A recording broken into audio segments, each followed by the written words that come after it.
Mesdames,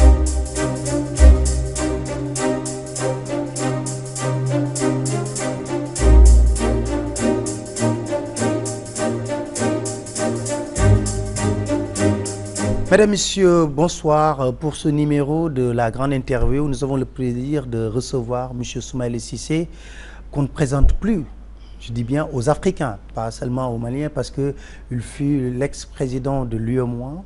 Mais actuellement, il est sur un autre registre. Peut-être qu'il sera le prochain président du Mali.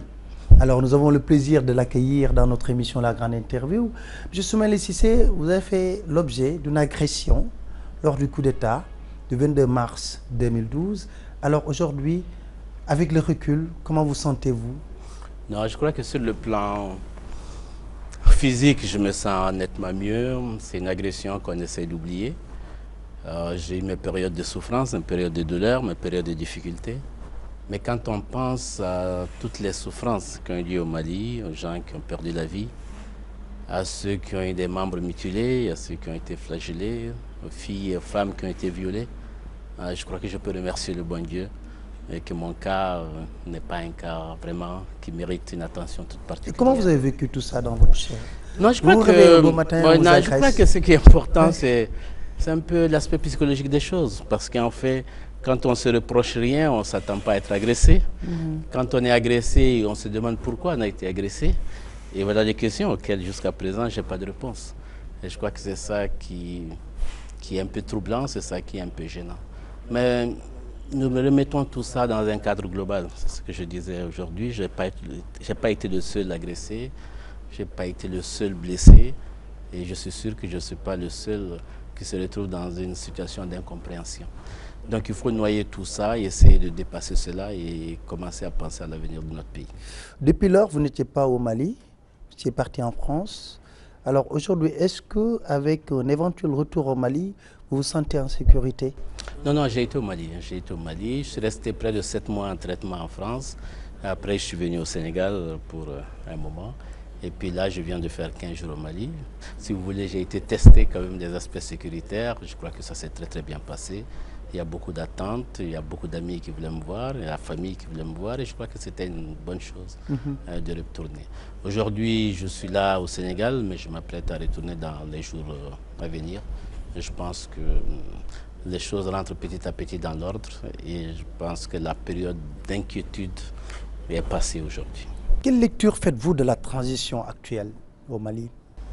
Non, je crois que c'est comme toute transition, elle a des défis énormes à relever. Les transitions en Afrique sont rarement comme celles que nous avons connues.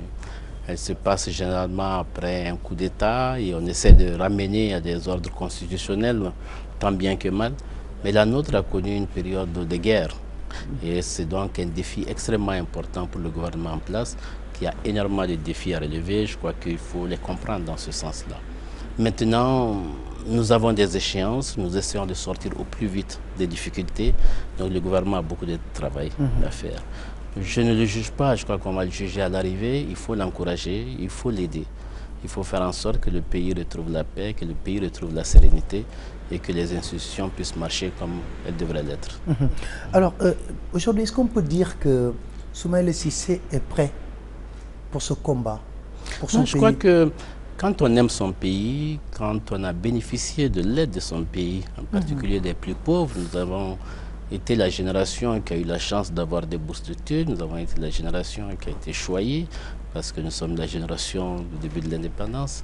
Et je crois qu'on doit être toujours prêt à combattre pour son pays. Donc, qu'on dorme, qu'on nous réveille, à tout moment, on doit être prêt. Je pense que je serai toujours prêt pour mon pays. En coalition ou seul? Non, je crois que nous analyserons la situation globale au Mali. Nous avons besoin aujourd'hui d'un pays rassemblé. Je crois qu'il ne faut pas aller en solitaire en quoi que ce soit. Le Mali a besoin de tous ses enfants. Nous devons seulement créer le cadre nécessaire pour rassembler le maximum de gens. Et dans ce cadre-là, je pense que chacun aura sa partition à jouer. Nous nous battrons pour cela. Je me bats pour le rassemblement. Je continuerai à me battre pour cela. Alors, nous allons parler maintenant de la situation au Mali avec ce que j'appelle cette agression des terroristes par rapport au territoire du Mali. Comment analysez-vous toutes ces situations? Oui, je crois que nous avons connu une situation symptomatique. Situation symptomatique, il faut toujours difficile d'analyser dans son ensemble et essayer de voir qu'est-ce qui a permis ceci ou cela. Il faut certainement un bon sociologue, il faut de bons militaires pour regarder les aspects militaires, il faut certainement de bons ethnographes pour regarder un peu tout ce qui s'est passé dans nos pays depuis de longs moments et regarder l'histoire de ces pays-là. Mais ce que je peux dire, c'est que nous avons quand même une situation qui peut être interne, mais aussi une situation due à des problèmes extérieurs. Je pense que les problèmes au Maghreb, en particulier en Libye, ont été un facteur accélérateur des difficultés que nous avons connues. Le Mali est un pays comme beaucoup d'autres pays où il y a souvent des rébellions, il y a souvent des crises identitaires. Je crois que le Mali n'est pas le seul pays à avoir de telles difficultés. Mais nous avons connu une accélération de tout cela avec la situation libyenne, il faut le reconnaître. Ceci dit, le moment viendra, je pense, où tous les acteurs pourront s'expliquer. C'est difficile de juger ceux qui ne sont pas là ou qui n'ont pas la parole. Mais nous avons vécu une situation extrêmement difficile que nous devons tous déplorer aujourd'hui. Je crois que c'est comme ça que je vois cette situation. Alors, quelle est la responsabilité aussi bien des acteurs politiques que des acteurs de la société civile dans cette situation, carrément? C'est difficile de rentrer dans des jugements de valeur. Je crois que quand on tombe tel qu'on est tombé au Mali, le plus important, ce n'est pas cela. Le plus important, c'est de pouvoir se relever. Et il faut que nous nous relevions. Il ne faut pas rester à terre. Nous sommes tombés très bas. Et à part de là, on pourra toujours à un moment donné dire ça c'est la classe politique, ça c'est la société civile, ça c'est l'armée. Il est évident qu'à un moment donné, l'ensemble des institutions n'ont pas fonctionné comme elles devraient l'être. Les institutions républicaines, vous avez la présidence de la République, vous avez le gouvernement, vous avez l'Assemblée nationale, vous avez aussi l'armée et la justice. Je crois qu'on doit pouvoir interroger tout ça dans son ensemble et regarder aussi qu'aujourd'hui, nous sommes un pays comme les autres, dans une globalisation qui fait que nous ne sommes isolés de rien du tout. Je crois que c'est tous ces facteurs qui peuvent un jour bien expliquer cela. Moi, je n'ai pas la prétention de vouloir tout expliquer en une fois. Il est évident que chacun a sa part de responsabilité. Le moment viendra, certainement, où les Maliens, nous allons nous asseoir, discuter de tout ça, exorciser ce mal et surtout faire en sorte que cela ne revienne pas. C'est ça le plus important. Alors, il a fallu l'intervention des troupes françaises pour endiguer l'invasion des terroristes dans le territoire malien. Est-ce que cela ne dénote pas de la faiblesse de nos États? Non, je crois que ça dénote au moins la faiblesse de certaines de nos institutions. L'armée est une institution républicaine. Nous avons connu de longues années de difficultés budgétaires dans tous nos pays. De longues années où nos armées n'ont pas été dotées, suivant la volonté des responsables de l'armée, nous n'avons pas doté l'armée suffisamment à temps, à mon avis, pour pouvoir faire face à toutes les crises. Je n'ai pas dit qu'on aurait pu faire face à cette crise normalement, mais pendant 30 ans, nous étions dans des ajustements et pendant ces 30 ans, je pense honnêtement que dans tous les pays, l'armée a bénéficié de la portion congrue. Il faut au moins reconnaître cela. Ceci a induit des dérives. L'armée était devenue de plus en plus comme une seconde fonction publique. Et cette dérive a amené bien sûr l'armée à être la moins professionnelle possible dans les différentes difficultés, face aux différentes attaques, aux difficultés que nous avons connues. Ceci peut-être peut expliquer cela. Mais avec 30 ans de recul, bien sûr, on peut tout expliquer. Aujourd'hui, nous avons connu une attaque sévère. Nous n'avons pas pu faire face. Et vous avez vu toutes les difficultés que nous avons eues, même à mobiliser les autres armées des pays de la sous-région. Ça veut dire donc qu'on a des difficultés dans tous nos pays, et que nos pays sont des pays pauvres. Nos pays sont encore beaucoup de faiblesses dans certains domaines, et je pense que nos institutions, en particulier l'institution armée, est à revoir, est à aider et à remettre à niveau pour qu'on puisse faire face à des attaques extérieures futures. Alors, M. Soumaïla Cissé, les troupes françaises vont se retirer progressivement. C'est une décision de François Hollande, le président de la France. Est-ce qu'aujourd'hui, vous pensez que les troupes de la CEDEAO peuvent contenir ou bien gérer la situation après? Moi, ce que je veux d'abord dire, c'est rendre hommage aux troupes françaises. Comme vous l'avez dit, sans elles, je crois qu'on peut imaginer pire. Et je pense honnêtement que la situation aurait pu être très très grave si elles n'avaient pas intervenu. C'est salutaire, il faut le souligner. Ceci dit, nous avons une responsabilité. D'abord en tant que Maliens pour défendre notre territoire, et ensuite en tant qu'Africains pour défendre le continent en particulier et la sous-région. Donc notre responsabilité est grande et nous devons faire face à cette responsabilité. Je suis convaincu que nous en sommes tous conscients et que chacun sait la part qu'il doit mener pour que qu'on se retrouve dans une bonne situation. Nos armées, aujourd'hui, équipées, motivées, devraient pouvoir remplacer progressivement les troupes françaises. À mon avis, je ne suis pas militaire. Le plus dur a été fait. Aujourd'hui, il s'agit de maintenir la paix. Il s'agit d'éradiquer les poches d'insécurité qui ne manqueront pas par-ci, par-là. Et je pense honnêtement, en tout cas moi j'ai confiance, que les armées africaines pourront remplir leur mission. Elles ont besoin d'aide, elles ont besoin de financement, elles ont besoin d'équipement. Je pense qu'avec l'aide et l'appui de la communauté internationale, on peut y arriver. Parce que le problème n'est pas que malien ou qu'africain. La menace, c'est vraiment une menace terroriste. Une menace terroriste touche tous les pays du monde. Et ce qui est arrivé aujourd'hui même aux États-Unis prouve que les problèmes de terrorisme, c'est des problèmes transfrontaliers. Alors, avec la crise malienne, est-ce qu'on ne peut pas dire qu'il urge aujourd'hui pour tous les pays africains de réfléchir sur les mécanismes de prévention de ces formes de crise avec une intervention plus rapide? Oui, vous avez parfaitement raison. Vous savez, dans le temps, il y avait les Comog qui faisaient ça, qui était une force rapide.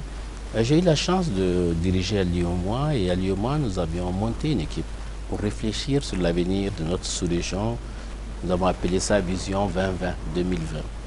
Et dans les propositions que nous avions faites à l'époque, donc c'était bien avant la crise malienne, nous avons suggéré que les armées de la sous-région justement se mettent ensemble et un état-major commun réfléchissent ensemble pour faire face à des attaques extérieures. Je pense qu'aujourd'hui, le problème est encore plus d'actualité. Il faut qu'on profite de cette situation pour remettre en cause notre système de défense globale. Mettre en cause le système de défense globale, c'est ne plus l'envisager pays par pays. Il faut l'envisager au niveau d'un groupe de pays, au niveau de l'ensemble de la sous-région. Il faut pouvoir avoir des forces en attente bien équipées, à un endroit bien choisi. Il faut anticiper, non seulement par ces forces, mais il faut aussi anticiper par le renseignement, par la formation et par l'équipement. Donc moi, je partage votre avis qu'aujourd'hui, on doit tous s'interroger sur la façon de défendre notre territoire parce qu'on se rend compte qu'une menace n'est pas dirigée contre un pays, mais contre un groupe de pays en même temps. Donc nos armées sont interpellées et je pense honnêtement qu'elles ont commencé à travailler ensemble dans ce cadre-là et devraient pouvoir l'approfondir et aller beaucoup plus loin qu'elles ne l'ont fait jusqu'à présent. Alors, vous avez été à la tête de l'UEMOA. On a vu qu'au niveau de la CEDEAO, il y a eu beaucoup d'hésitations, beaucoup de tergiversations pour une intervention au Mali. Qu'est-ce qui explique cela dans ces institutions? C'est les lourdeurs? Non, je pense que nous étions devant une situation inédite, il faut reconnaître. Une situation qui était unique à la sous-région. Nous avons eu affaire à des interventions dans le temps, au Libéria, Sierra Leone, mais je pense que ce n'était pas du même ordre. Les chefs d'État avaient besoin d'être sûrs qu'ils vont engager un combat, qu'ils vont mener jusqu'au bout. Le pire aurait été de commencer et que ces armées soient défaites. Et je crois que là, on aurait vraiment eu une situation extrêmement difficile. Ensuite, puisque nous voulions une aide extérieure, il nous fallait donc respecter la légalité internationale, ce qui faisait passer donc par l'ONU et les différentes résolutions. Et il fallait absolument passer par là pour y arriver. Ensuite, il faut reconnaître qu'après le coup d'État au Mali, il n'y avait pas, au niveau des autorités de l'époque, un climat favorable à une intervention étrangère. Un pays qui ne veut pas qu'on intervienne sur son pays, ça devient plus compliqué. Et donc tout cela peut expliquer le retard énorme qui a été mis en place. Ensuite, toutes ces armées avaient aussi besoin des moyens financiers, des moyens matériels pour commencer à bouger. Et certains pays avaient aussi des difficultés internes. Il y avait des petites rébellions en interne, il y avait des problèmes de sécurité qui font que ces pays ne pouvaient pas non plus se départir tout de suite d'un certain nombre de militaires. Donc il y avait quand même beaucoup de facteurs qui peuvent expliquer le retard qui a été pris pendant tout ce temps.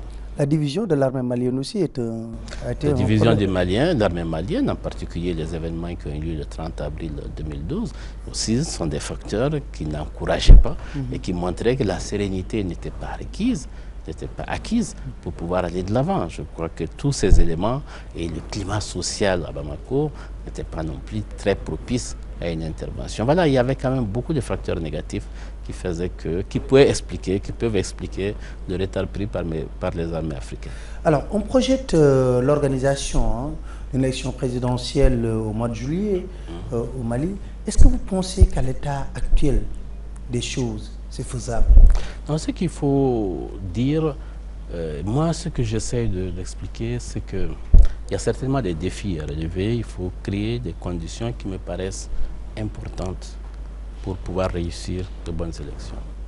Maintenant, ceux qui peuvent vraiment dire que la date est bonne ou pas bonne, c'est le gouvernement de transition qui sait l'état des finances pour financer les élections, qui sait l'état du fichier, les aspects techniques pour y arriver. Mais à mon sens, il faut voir les objectifs. Les objectifs, on veut d'abord une élection crédible. Une élection qui doit être crédible d'abord pour les Maliens, ensuite crédible pour la communauté internationale. C'est pour ça que je pense qu'une supervision à caractère international peut aider à cela, aux Maliens de voir quelle est la forme acceptable, l'ONU, l'Union africaine, la CEDEAO, mais je pense qu'un tiers peut aider à asseoir la crédibilité. La deuxième chose qui me paraît indispensable, c'est qu'on vote au nord du Mali. Il faut qu'on vote au nord du Mali parce qu'on ne peut pas consacrer la division du pays.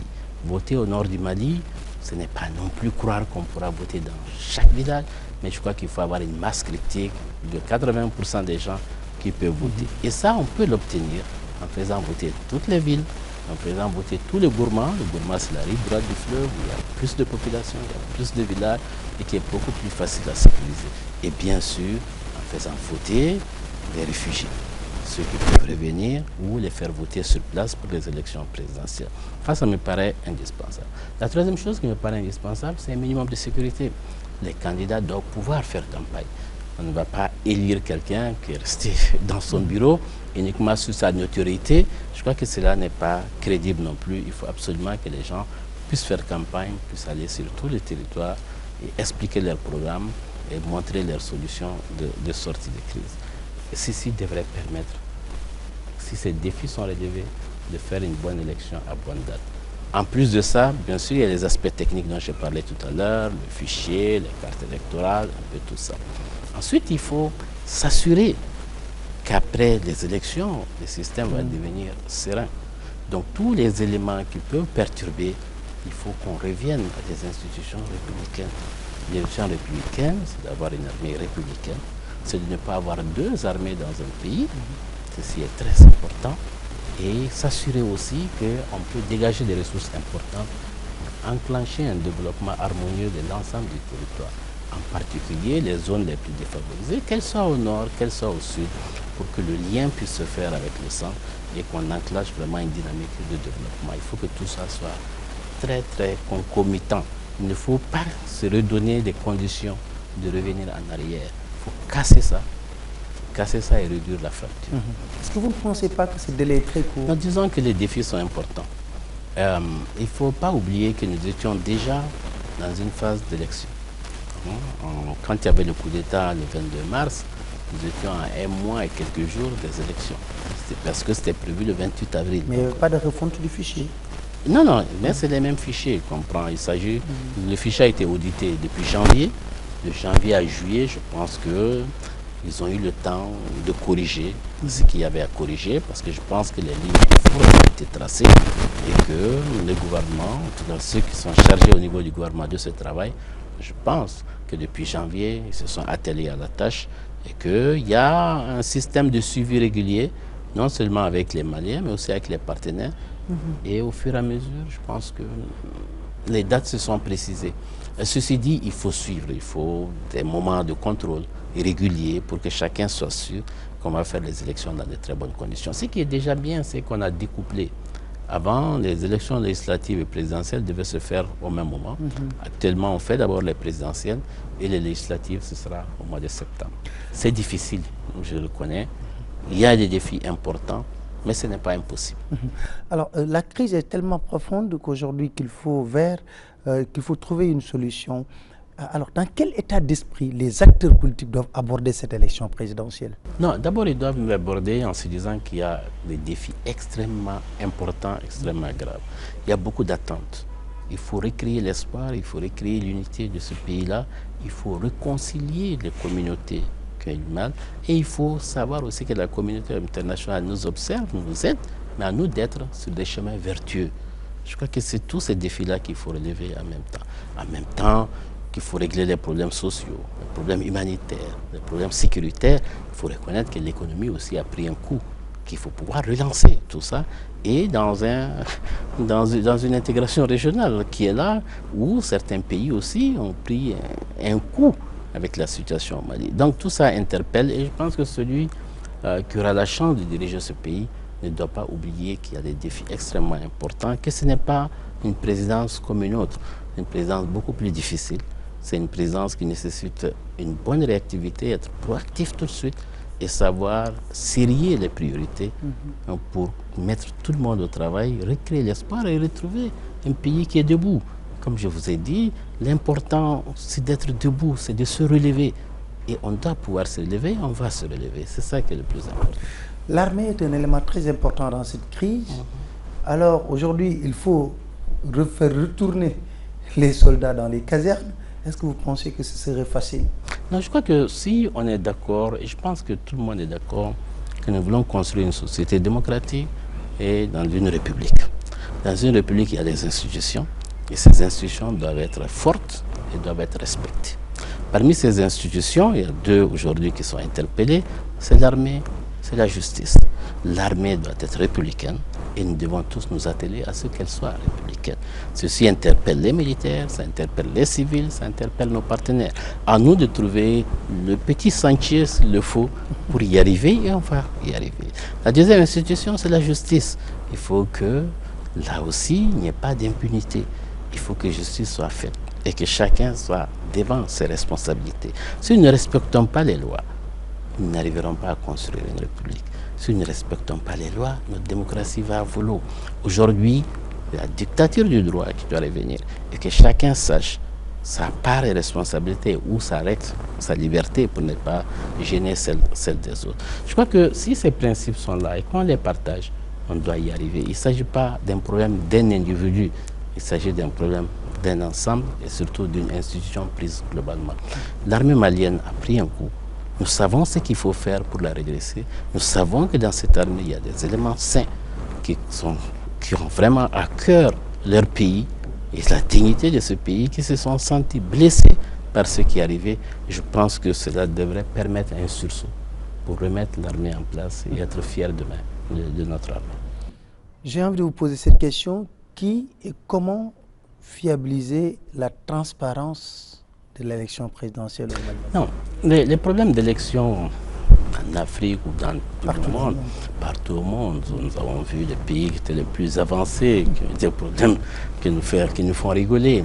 L'important, c'est vraiment d'avoir quelque chose de crédible.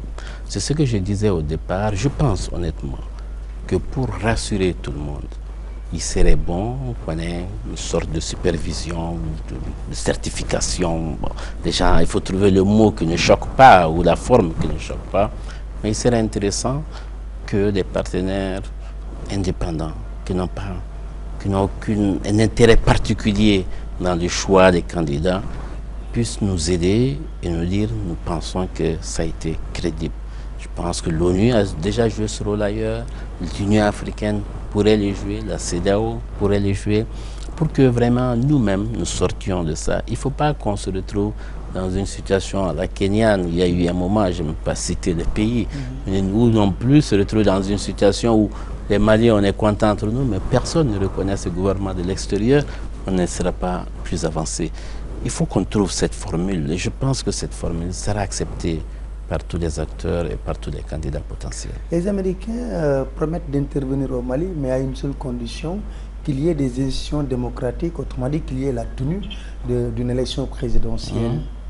Non, mais je crois qu'ils ont leurs principes. C'est-à-dire que chez les Américains, ils ne travaillent pas avec un gouvernement issu d'un coup d'État, c'est tout. Ce n'est pas plus compliqué que ça. Donc ils attendent qu'il y ait un gouvernement élu. Une fois qu'il est élu, ils reprennent la coopération et travaillent avec eux. C'est des principes qu'ils ont, qui correspondent à leur vision des institutions démocratiques et d'un pays démocratique. Et par rapport à leur opinion, par rapport à leurs institutions, c'est la marche qu'il faut faire et qu'il faut aussi, il faut respecter leur point de vue, tout simplement. Est-ce que les acteurs politiques au Mali ne doivent pas se retrouver pour discuter, pour aborder cette question de l'élection présidentielle? Non, mais il y a un cadre de concertation, vous savez, il y a un cadre de concertation qui se réunit régulièrement où il y a tous les partis politiques sont représentés, ils discutent avec le ministre de l'administration territoriale, ils regardent les fichiers, ils choisissent quel fichier on va faire, ils discutent sur les dates, ils discutent sur la forme, sur le déroulement de l'élection, quelles sont les différentes étapes, qu'est-ce qui est autorisé, qu'est-ce qui n'est pas autorisé. Ils étudient ensemble la loi électorale, ils participent à l'élaboration de la loi électorale. Ils ne sont pas assis d'un côté, on leur sert l'élection comme, voilà, comme un plat tout réchauffé. Ils participent à la préparation de l'élection. Et ça depuis longtemps, et même aujourd'hui, ils participent à ces discussions-là. Ils ne sont vraiment pas isolés du processus. Alors, vous êtes candidat à l'élection présidentielle. M. Soumaïla Cissé, dites-moi, quelles sont vos priorités une fois élu? Non, je crois que d'abord, pour être candidat, on verra, parce que les candidatures vont être ouvertes bientôt. J'ai des amis, j'ai de la famille. J'ai été candidat. Oui. Moi, j'ai été candidat en 2002, j'ai été candidat en 2012, tout près. Bon, les situations ont changé. J'irai au Mali bientôt, on va réapprécier tout ça et regarder comment ça marche. Maintenant, ceci dit, nous avons aujourd'hui en priorité, il faut réconcilier les gens. Tout simplement, il faut que les communautés se retrouvent, que les Maliens retrouvent leur joie de vivre, que les Maliens retrouvent un pays qu'ils ont aimé, que les Maliens retrouvent leur fierté, leur dignité. C'est des choses qui ne peuvent pas se quantifier, mais c'est des choses, c'est des chemins d'espoir qu'il faut pouvoir créer. Et ça, je crois que c'est l'une des principales priorités. Si on crée ça, on crée une dynamique. Et quand on crée une dynamique, on peut tout réussir. Réussir, bien sûr, c'est d'avoir 2 ou 3 piliers sur lesquels on appuie le développement. L'un des premiers piliers, à mon sens, ce sera bien sûr au-delà de ramener la sécurité, de remettre une armée républicaine, d'avoir des institutions fortes qui se construisent au fur et à mesure et pendant certainement de longs mois et de longues années. Il faut mettre un accent particulier sur tout ce qu'est le savoir, sur ce qu'est l'éducation au sens le plus large du terme, la culture, etc. Que nous ayons des enfants qui sont vraiment, qui ont qui ont, vous voulez, la tête dans la technologie, mais les pieds dans les racines profondes de leur société. Je crois que ça, c'est un point, un pilier extrêmement important pour développer nos sociétés de demain. Le deuxième pilier qui me paraît extrêmement important, c'est de profiter du savoir mondial, c'est-à-dire de la technologie aujourd'hui. Nous devons pouvoir faire des bonds en avant. Nous devons pouvoir rattraper les gens dans certains domaines. Je donne toujours l'exemple d'un téléphone cellulaire. On n'a pas besoin de savoir comment marcher le premier téléphone avec la manette pour pouvoir utiliser un téléphone cellulaire. Ça veut dire que nous pouvons, nous, Africains, bénéficier de cette technologie, nous remettre tout de suite au dernier niveau et en profiter pour y aller. Mais ce n'est pas que dans les nouvelles technologies, ça peut être dans la médecine, ça peut être dans l'agriculture, ça peut être dans l'industrie. Il faut donc que nous nous approprions ce savoir mondial parce que nous sommes aussi contributeurs de ce savoir d'une façon ou d'une autre. Nous sommes contemporains de cela, nous devons pouvoir le prendre. Le troisième pilier qui me paraît extrêmement important, c'est une bonne gouvernance. Pris au sens large, nous devons faire en sorte de respecter les règles que nous nous sommes donnés nous-mêmes. Respecter la justice. Si tout le monde doit s'arrêter à un feu rouge, on doit tous nous arrêter au feu rouge.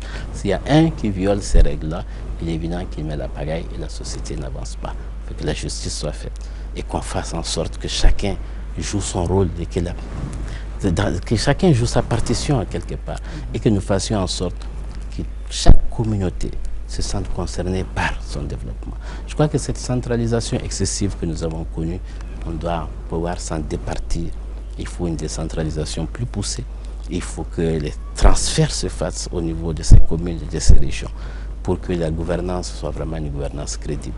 Voilà quelques piliers, évidemment ça englobe un peu tout sans donner des détails, mais je crois qu'il faut avoir des grands principes autour desquels un gouvernement peut travailler parce qu'il a une bonne orientation de ce qu'il y a à faire pour demain. Alors, est-ce qu'aujourd'hui, avec cette crise que le Mali a traversée, serait facile de remettre très rapidement le Mali sur les rails? Vous savez, il y a des pays qui ont connu des situations beaucoup plus difficiles. J'ai eu, comme je vous ai dit, je suis resté une dizaine d'années à l'UOMA. J'ai connu beaucoup de nos pays qui étaient en crise. Il y a des crises sévères. Les crises ne sont jamais comparables.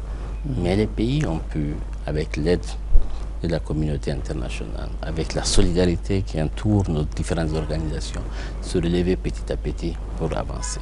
Il y a des pays en Afrique centrale autres, qui ont connu des périodes de génocide, qui ont connu des situations extrêmement difficiles. Ces pays aujourd'hui servent de modèle dans le monde. Donc il n'y a rien de désespéré. Chaque pays au monde a eu ses périodes fastes et des périodes moins fastes. Aujourd'hui, le Mali, période difficile, mais le Mali va s'en sortir. Le Mali va s'en sortir parce que ce n'est pas une fatalité. Il faut seulement que les enfants du Mali en soient conscients. C'est les premiers qui doivent se lever pour se faire aider par d'autres pour y arriver. Maintenant, est-ce que c'est facile? Ce n'est pas facile.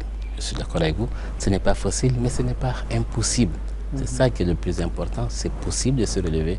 Il faut y croire. Il faut se remettre au travail. Et ne pas passer son temps à pleurer sur le passé. Il faut avoir une vision de l'avenir et se dire qu'est-ce qu'il me faut pour atteindre l'objectif, qu'est-ce qu'il me faut pour réussir. Et je crois qu'à partir de là, on va se lever tous et on va avancer vers la lumière. En tant qu'ancien président de l'UEMOA, ancien ministre des Finances au Mali, au plan économique, pour vous, quelles doivent être les priorités du Mali?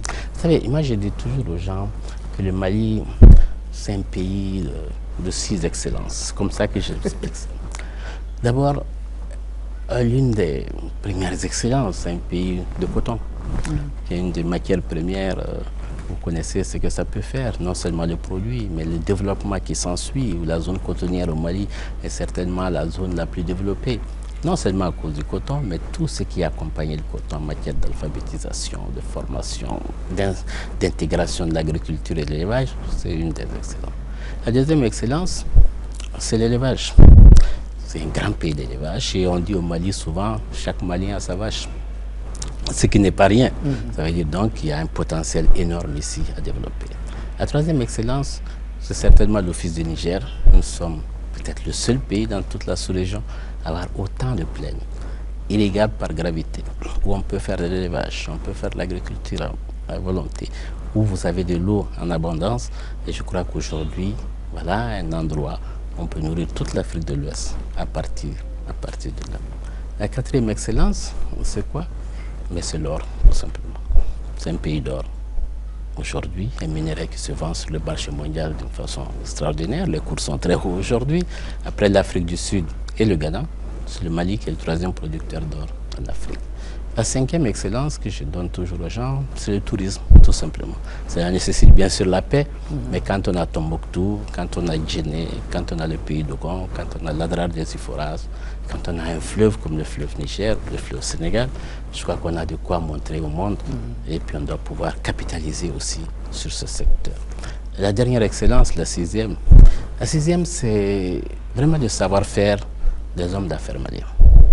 Vous allez dans tous les pays africains, vous trouverez des grands hommes d'affaires africains, mais surtout des grands hommes d'affaires maliens, que ce soit en Afrique centrale, que ce soit en Afrique de l'Ouest. Ça veut dire donc qu'il y a une tradition du business qui existe, il y a une tradition d'ouverture qui existe dans ce pays-là, qui fait que les valeurs humaines, les ressources humaines existent pour pouvoir développer ce pays.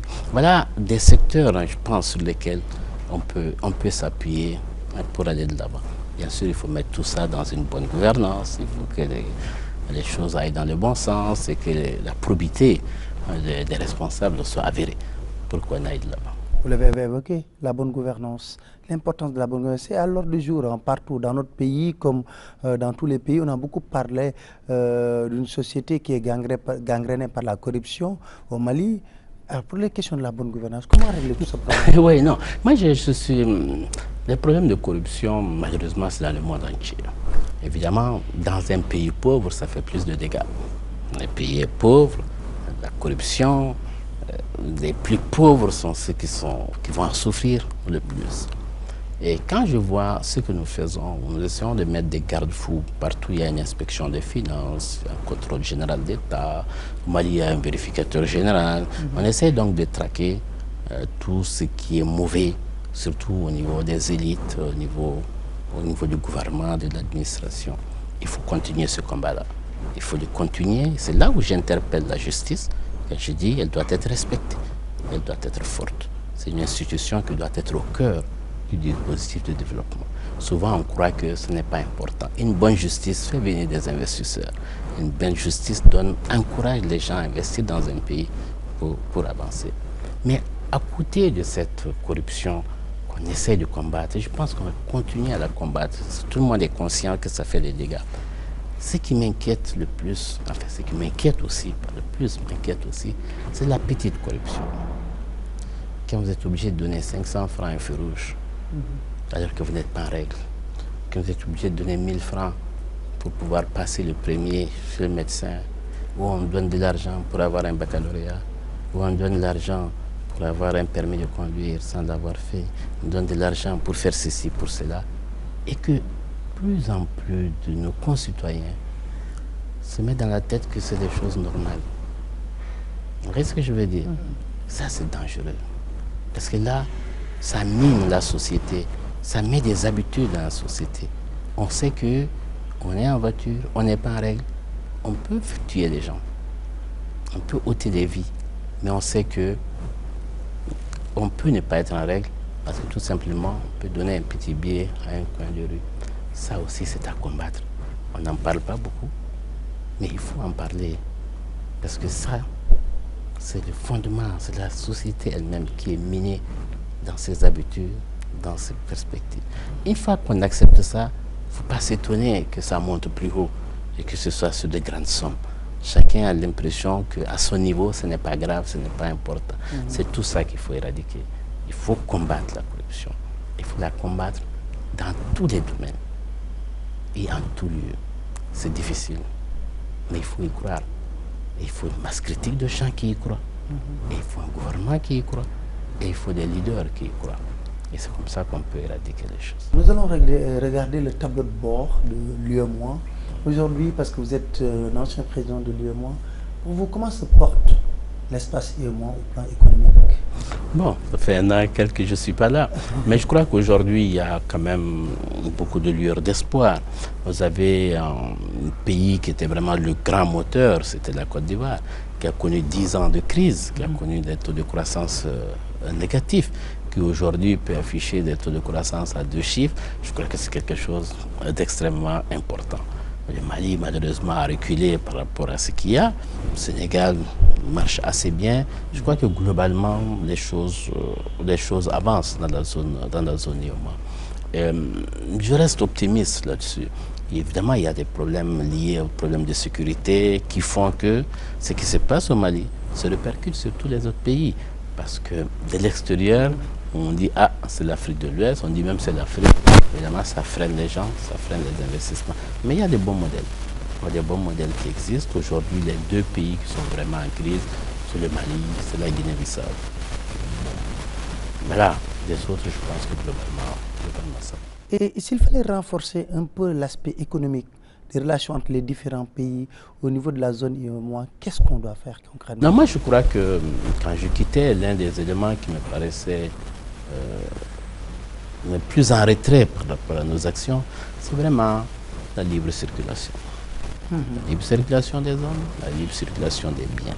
Malheureusement encore, dans beaucoup de nos frontières, on ne passe pas facilement parce qu'il y a des contrôles intempestifs, il y a des prélèvements indus, il y a des choses qui se font qui ne devraient pas se faire. Et là, il faut vraiment une volonté très forte des gouvernements et des différentes administrations pour y arriver.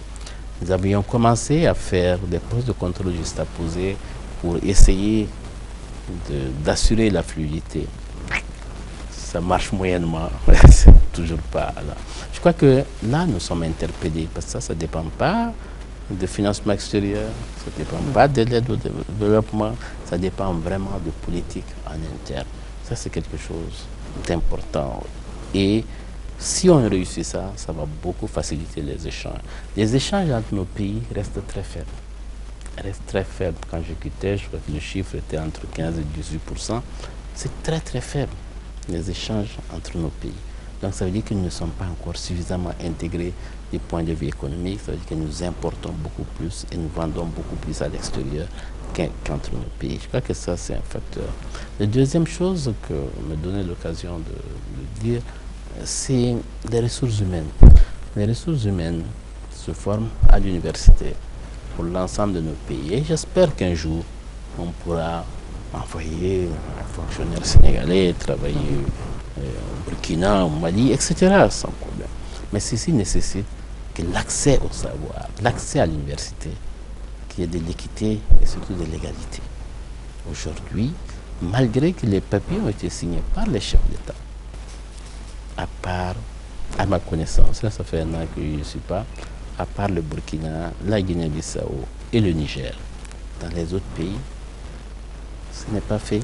Parce qu'un enfant originaire, s'il paye 5 000 francs, il va trouver qu'un enfant de notre pays, membre de l'UEMOA, paye 300 000 francs, 500 000 francs.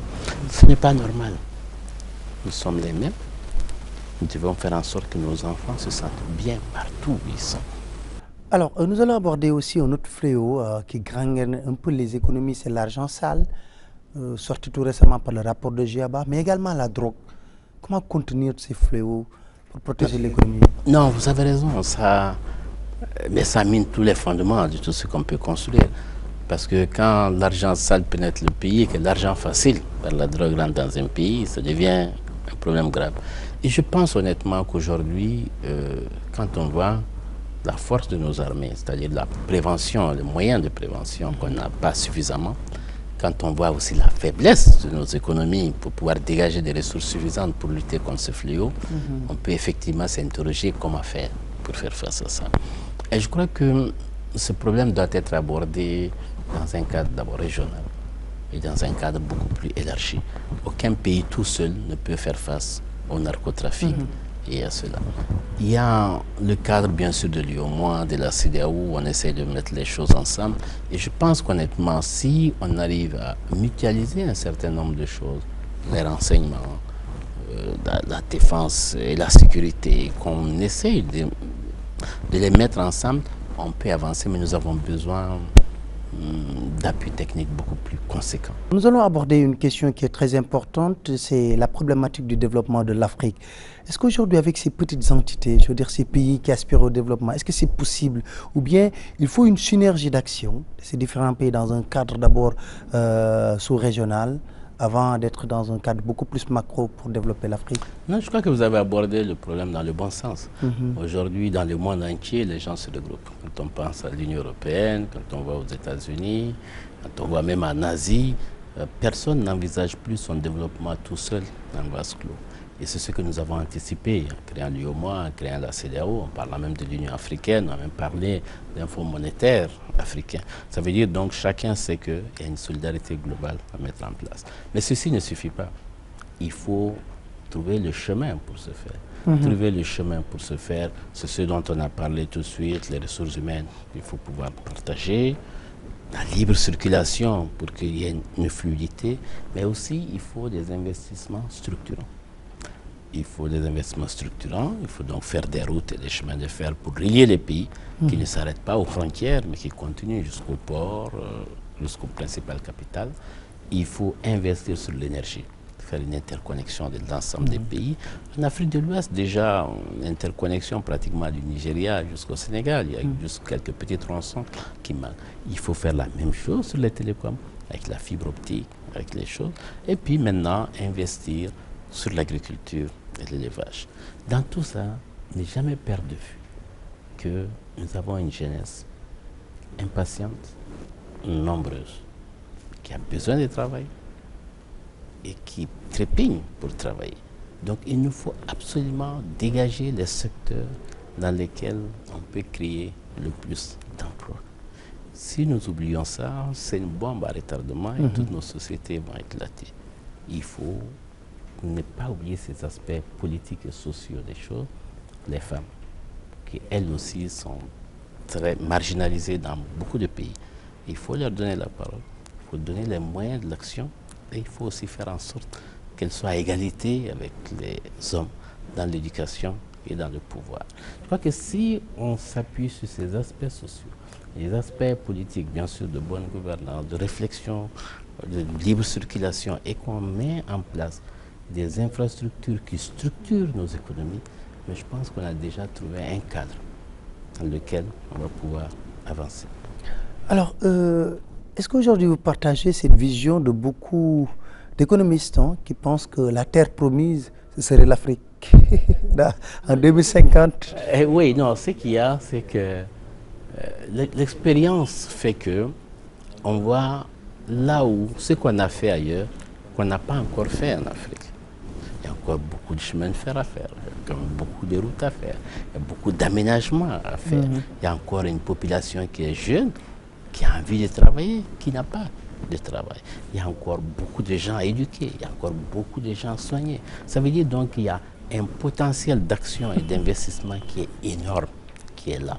Donc tous ceux qui sont en panne d'idées ailleurs n'ont pas besoin de réinventer le monde, parce qu'en Afrique, il y a encore beaucoup de choses à faire. C'est pour ça qu'il y a encore beaucoup d'espoir en Afrique. Et quand nous regardons les taux de croissance dans le monde, ou en Europe, quand on a 1,5% et 1%, on est très fiers.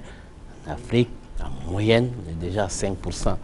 Le taux de croissance, il y a des pays qui font 11%, 12%, même des pays pétroliers encore plus. Ça veut dire donc qu'il y a des marges de progression énormes. Et un bon économiste qui calcule bien, il a une meilleure rentabilité en investissant en Afrique qu'en investissant en Europe. Mais pour qu'il investisse en Afrique, il faut quand même un minimum de conditions. Il faut de la paix, il faut de la sécurité.